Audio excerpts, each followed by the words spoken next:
Hello everyone, welcome back to my channel Readem. My name is Emily, and today I'm going to be recommending you some films that I think way more people need to see.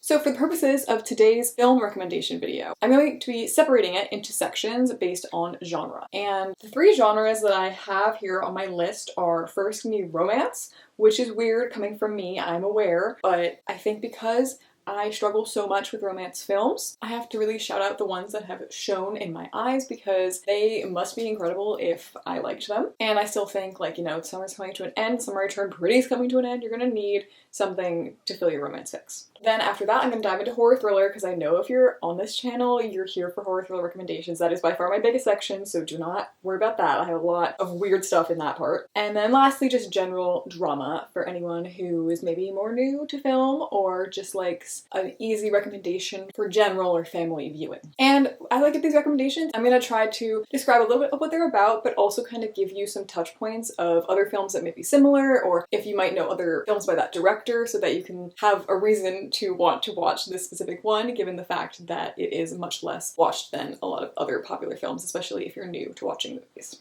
So the first film that I want to shout out is And Then We Danced. This is a Georgian romantic drama that I honestly would compare to Call Me By Your Name. And I am not just saying that because it is a gay romance. I mean everything about that film. The actual structure of the film, the direction, the dynamic between people. It is about traditional Georgian dancing. It is of course about two men who fall in love on the Georgian dancing team, or they're both Georgian dancers. I kind of forget the exact details, but it is sad, I will warn you ahead of time. It has sort of similar vibe and trajectory of Call Me By Your Name. Not exactly the same, so not a spoiler. But I remember when I watched this film, I was struck by some of the direct parallels between the two movies. Like, I swear, certain scenes, certain lines, certain, like, framing, it has to have been slightly inspired. I swear it must be, or they were drawing from the same inspirations or something like that. But I think that this movie needs to be seen by a wider audience. It is just something that I truly think so many people would love, and I also think that no one knows about. I actually found this film from the Oscar Experts YouTube channel, and he loved it, and I also loved it. Every single person I've ever shown it has also been obsessed with it. It has really cool dancing scenes as well as the dramatic romance of it all. It's sad, it's interesting to learn about a different culture, and I would just highly recommend giving this one a watch. Now, the next two films I have for you are much more typical rom-coms, so if you are not here for like a sad romance, then don't worry. I got some really funny ones on the horizon for you, but you're gonna have to get over another hurdle because they were both made in the 1930s. And some people don't like to hear that. They're scared of the black and white of it all, but I promise you, you just need to get over that. You need to get over that because this is the dawn of romantic comedies. This is where every single trope that you like was invented from, okay? So the first one I'm going to tell you is the one that birthed it all. The one that has every single trope imaginable, but it is because it is the thing that invented those tropes, and that is It Happened One Night. This is one of my favorite rom-coms of all time. Point blank period. Doesn't matter if it's from the 1930s. It is so funny. It is so cute. It is so engaging. It has it all. It has enemies to lovers. It has there's only one bed trope. It has forced proximity. It has road trip. I'm not even going to continue going on because you need to discover it for yourself. I just think that if you like the modern day rom-coms, you need to see the source. You need to see the source material because I would argue that it's even better than what we have today. And I promise you, you will forget that it's in black and white and boring. It's not boring. It's literally not boring in any way, shape, or form.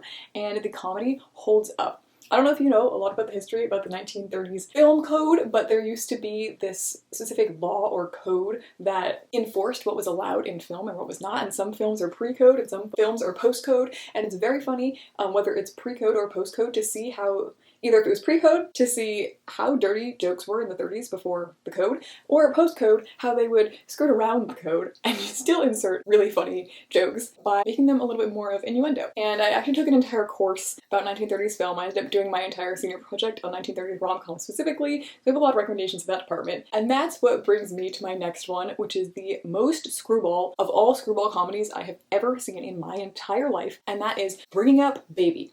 This movie is batshit. It's actually insane. It stars Katharine Hepburn and Cary Grant. I've seen two actually films, sorry, both of them, but this one is my favorite of the two I've seen. It's about two people who have to become co-parents to a leopard, a baby leopard, and the leopard was real when they filmed this in the 30s. It is absolute insanity. It kind of watches like a Flintstone episode. It is crazy. Also, the woman is like an archaeologist who like puts together dinosaur bones for museums. There is so much crazy stuff happening that I promise you, if you do not fall to the ground laughing in the first 10 minutes, I will peg you because I do not believe you. And I don't find movies funny. I do not like comedies. I really do not, but something about the 30s really gets me. And I know it's gonna get you too. I promise. Alright, so moving away from the fun, cute section into my normal, typical horror thriller domain, I have a lot of recommendations in this section for you. And a lot of them, I will note, are Spanish language films because I have taken a lot of Spanish language courses about film. But not all of them are, if that's not your thing for some reason. But anyway, without further ado, my first recommendation for this category is Asbestas. This is actually not in Spanish per se, it's in a mix of Spanish, Gallego, and French, but it is from Spain, and I'm sure you can watch it with any subtitles that you want. This was one of the most popular movies in Spain from the past few years, and it is very much a thriller, not a horror movie in any way. And it is about some farmers in Galicia whose land is going to be taken over to build wind turbines. And this is a very common theme in a lot of rural Spanish films. It kind of reminds me of Alcaraz, which is similar but takes place in Catalonia, but this one's not a thriller at all. This is just a normal drama movie. Anyway, back to Asbestas. This one is about, yes, a farm's going to be taken over, and the way in which that's going to happen is that two of the farmers, the main characters, refuse to give up their land, and because of that, they're being heavily threatened by everyone else in the community who wants the payout from the wind turbine company. And you know, that doesn't sound like the most thrilling or interesting thing per se, but the direction, meaning like the direction, not like the direction of the movie, is impeccable. I still think about the opening shot of this film so often. The metaphors, the symbolism, the imagery, the dialogue itself, the acting, just everything about it is impeccable. I think it's just a perfectly crafted thriller, and then the actual like real life themes and the current events of it all make it hit a lot harder. And you know, even though it is a thriller and not a horror, there are some bone-chilling moments. Like there are some images that I will not get out of my head after seeing this film. Speaking of bone-chilling images, the next film I have to recommend for you is Tesis by Alejandro Amenabar. He is one of my favorite directors. He also has made another famous movie that's more famous in America that I will describe after this one because I want people to see that one too. But anyway, Tesis, or Thesis in English, is really, really haunting. And the reason I transitioned from Asbestas to this one with the haunting imagery of it all is because the whole theme of Tesis is that it does not let you see what's horrifying, it only lets you hear it. So what that means is that this film is about our main character who's a university student, and she has to write some sort of final thesis for her degree. And she decides that she wants to write it about a snuff film that she finds in her school library, and it is through watching the snuff film that she discovers that its victim was actually a student of the university as well, and she wants to find who the perpetrator was. It seems on paper like this would be more of a thriller than a horror, but it's just so absolutely sickening that I would call it a horror movie. And its use of sound and suspense and the way it instills fear in you without ever showing you the actual gore of it all is really brilliant. And I really love the main actress. She's in multiple Spanish films. And I think the main villain will be someone that could be really popular if more people saw this film. But yes, I don't want to give too much away. I highly recommend it, although definitely warning that this one is a dark one. Okay, so the next film I want to recommend is another Amenabar film, and this one is called The Others, starring Nicole Kidman, and this one is in English, even though the director is Chilean and Spanish. This is just the most solid haunted house movie I've ever seen. If you like Haunting of Hill House, yes, that's a solid haunting house movie too, but I wouldn't consider the core of that the house itself, and it's not as simple. That one, you know, obviously it's a show, it goes outside of the scope of that, and there's a whole drama element to it as well. But The Others is very stationary. It stays within the domain of the household. You follow just the family itself and the haunted house nature of it all. I do not want to give anything away, but it is just incredibly well done. One of the best outcomes of any horror film I've ever seen, if you know what I mean. And I just think that I want to see everything this director's ever made because he's made two of my favorite horror films. I wish there was more I could say about that one, but I really don't want to give anything away. Just trust me, I think if you like horror, if you like classic haunted house, you're gonna like it. We're gonna veer away a little bit from the classic horror of it all and into my weird domain. We're going with El Día de la Bestia. This one, The Day of the Beast in English, is a horror, comedy, satire, parody, explosion, weirdest thing you've ever seen in your life. I am so grateful to one of my Spanish professors for showing me this film because I think it is hilarious. The concept here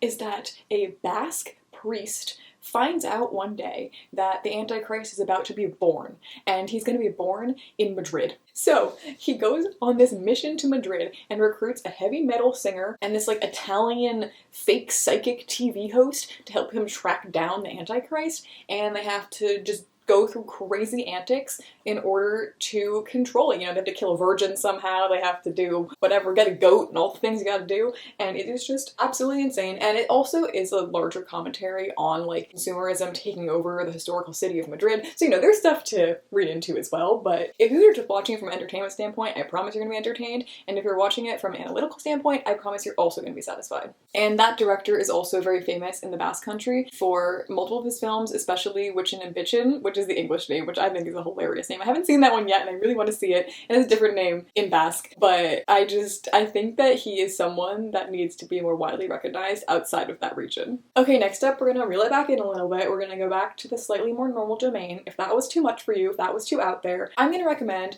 a very normal at its surface dinner party thriller, and that is The Invitation by Karyn Kusama. And yes, that is the same Karyn Kusama who directed Jennifer's Body. So I hope this will reel a lot of you into this because I really love this one. The Invitation also starts out kind of like how The Others is a really classic haunted house story. The Invitation is a really classic dinner party thriller where everyone just gets invited to a house and things start getting weird. I really don't want to tell you anything else other than that, other than it also is a really interesting exploration of grief. I think it has substance. This one is not very highly rated, especially compared to the other ones I've recommended. I don't know, I really loved it. I just watched it on a whim one night and I love the direction it went. It's definitely maybe a little bit slower than some, but I thought the payoff was insane. So I don't know about you, but if you're interested in this director, if you're interested in that pitch, I really would recommend giving it a try. Okay, so now if you're not someone who is into the really strange screwball of it all, if you're not someone who's into the really generic sort of dinner party thriller situation, if you're the film snob here and you're still skipping along waiting for the snobby recommendations, I got one for you. And that is going to be Cure. Now this is a Japanese film that is part of the Criterion Collection. It's very artsy fartsy. I would not recommend this to people who are new to watching films. I do not think you're going to like it. But if you're someone who has gone beyond watching films for their story and has become someone who analyzes the craft of it all and likes to see how the medium is utilized to its utmost ability, I would really, really recommend Cure. This movie is sort of more of a thriller than a horror, except then it completely veers into the horror direction at some point, to me specifically, but you have to be tuned in to the filmmaking of it all for it to be horror. This will make more sense when I explain it. We're following a series of crimes, which kind of reminds me of Memories of Murder by Bong Joon-ho, the police procedural of it all. But in this one, we're not just finding random victims, we're actually finding random perpetrators, because every single crime in this film is committed by a different person. However, what they all have in common is that they were completely normal people the night before. They exhibited no signs of wanting to kill anyone. They exhibited no signs of criminal activity, and they also exhibited no signs of resentment for the person that they ended up killing. So the police conclude that they are actually looking for someone who is somehow forcing or convincing these people to kill their victims. From there, we transition into the idea of coercion and maybe hypnosis and maybe persuasion and suggestion and mesmerism and just all these weird things. And look, the movie keeps it pretty vague, I'm not gonna lie. But what you have to keep in mind here is the filmmaking itself.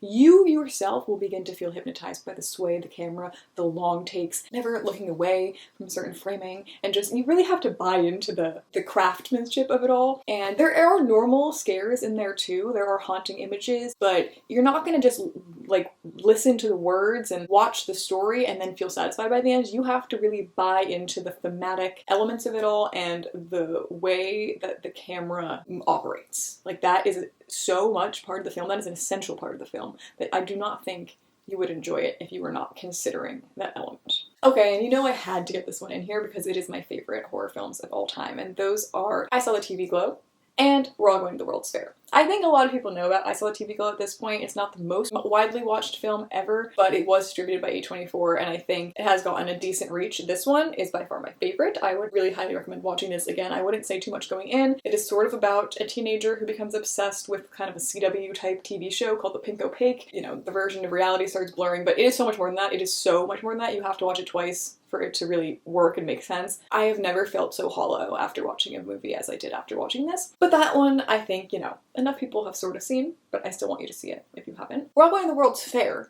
is this director's first film, and this one I don't think many people have seen because it premiered at Sundance and did very well, but I don't think it was distributed by like any sort of big company. And this one also haunted me, shook me to my core. I also though will say, even though I'm recommending this one more widely because fewer people have seen it, I do think it has a smaller chance of being enjoyed by most people. This one is very, very quiet, very, very slow, and really requires someone to have had a specific life experience to resonate with it. So if you're someone who's ever numbed yourself by the glow of your laptop light, or you have tried desperately to become friends with people online because you had no friends in real life, or you've sort of had strange relationships that you shouldn't have had with people, or you know people who did have that experience, or just have felt numb for long periods of time, I think this is for you. I think you will find something in this to resonate with, and it's incredible. Definitely not horror in the way that you might imagine, same with I Saw the TV Glow. It's very much existential, very much just like sickeningly sad and empty, but that is exactly my taste. I would say these two movies are my favorite horror films ever, in terms of my taste. And speaking of sad, empty dissociation and derealization, I have one more to recommend to you, but it's a bit of there's a bit of a caveat because you actually can't watch it unless you live in a really specific place, but that is It Ends. I was lucky enough to go to a screening / premiere / Q&A of this in New York City because they were doing a screening. This movie has not been bought by any distributor yet. There's no way to see it unless you're somewhere where there happens to be a screening like with the director and stuff, but I'm really, really, really hoping it gets picked up because it has such potential. It is obviously the director's debut. He's like fresh out of film school, but it's so good. This is another horror film that is really existential. It's very Gen Z coded. It's very like sad, and at the Q&A the director talked about how he's experienced like long bouts of derealization and how he really just felt like punch-zoomed out of it at this one point when he realized like friends and community are like what the point of life is, and you can feel that in the movie. Like, it's so visceral, it's so great. Some of the jump scares and the sound design are some of the best I've ever seen, and this was made by film students. Like, it's insane. It's insane. So I really hope it gets picked up. You need to like spread the word so that distributors will want to buy it. Thank you very much. Alright, so we're gonna calm ourselves down a little bit now. A couple last films for you that are just in the normal drama category. I think these could be some really good introductory recommendations for someone trying to get into film, and they're also probably decent watches for like watching with a group or like a family setting. Although, I mean, I can't speak to like the appropriateness of these movies, but I mean like an adult family could watch these together. So the first one I'm gonna recommend, I'm gonna really use a little marketing tactic here and say that it was made by the same person as Adolescence, the super popular Netflix show from this year. It's made by the same director and also the same star, and also uses the exact same gimmick. Would you look at that? Did you know he's actually practiced for making this really famous TV show by making his film Boiling Point? Now, this, I'm telling you, will go viral if anyone chooses to watch it, because it's literally The Bear in the style of Adolescence. Like, literally The Bear, but one take. And The Bear has a one-take episode. Like, The Kitchen is perfect for a one-take movie. There's really not much I have to pitch about this. It's just The Bear in one take for an entire movie. It is the most stressful thing you'll ever watch. If you liked Shiva Baby, if you liked Uncut Gems, if you like The Bear, you're gonna like this, and you're gonna be clutching your chest the entire time, let me tell you. I don't think I have to say more than that. Now, the next movie, it's gonna be a little bit different. I don't know how to transition to this one because it's just a very different film. It's called Where is the Friend's House? I guess maybe the through line here from the last movie is that it is a very linear film. It is kind of just following one person trying to complete one goal the entire time. It's actually a film from Iran, and it is about a young schoolboy who's just trying to go find his friend's house and return his notebook to him. I remember the parts that stood out to me about it are the frustrations of childhood and adults not listening to you and not feeling like you are an actual agent in the world. I remember just feeling a lot, and it's very short, and I think something that a lot of people haven't seen. I don't know. It was just a simple one, but a very well done one. Okay, my final two films are Spanish language.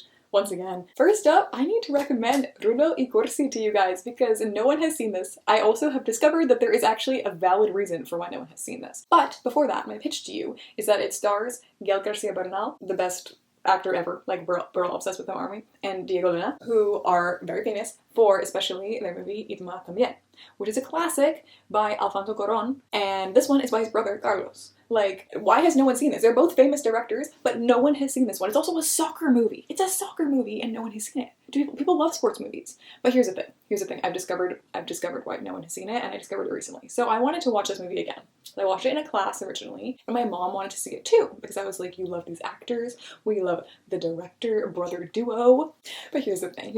I think there must be a rights issue with this movie. I don't know, I haven't figured it out yet. Someone please tell me if you know why, but there is actually not a single possible way to watch this film unless you gain access to a DVD, which we were able to do through an interlibrary loan. We had to do an interlibrary loan to watch this movie again. We were that committed. But I think there must be a rights issue because there are some songs in it that are like covered like live in the movie, and I'm assuming this must be the problem because it's not on a single streaming service. You can't pirate it unless you speak fluent Spanish because there's no subtitles if you pirate it. And it's also very, very Mexican Spanish, like you have to know the slang too. And they speak really fast. It's not on like any library apps. Like there's literally not a single way to view it with subtitles at all unless you have a DVD. So use your local library, everyone. Shout out local libraries because they have every DVD known to man if you really want them. And I just think that everyone would like this. There's literally nothing about this people wouldn't like. It's funny, it's dramatic, it's fun, there's sports, it's like exciting. Like I don't know why you wouldn't want to watch this except for the fact that you do have to watch it on DVD.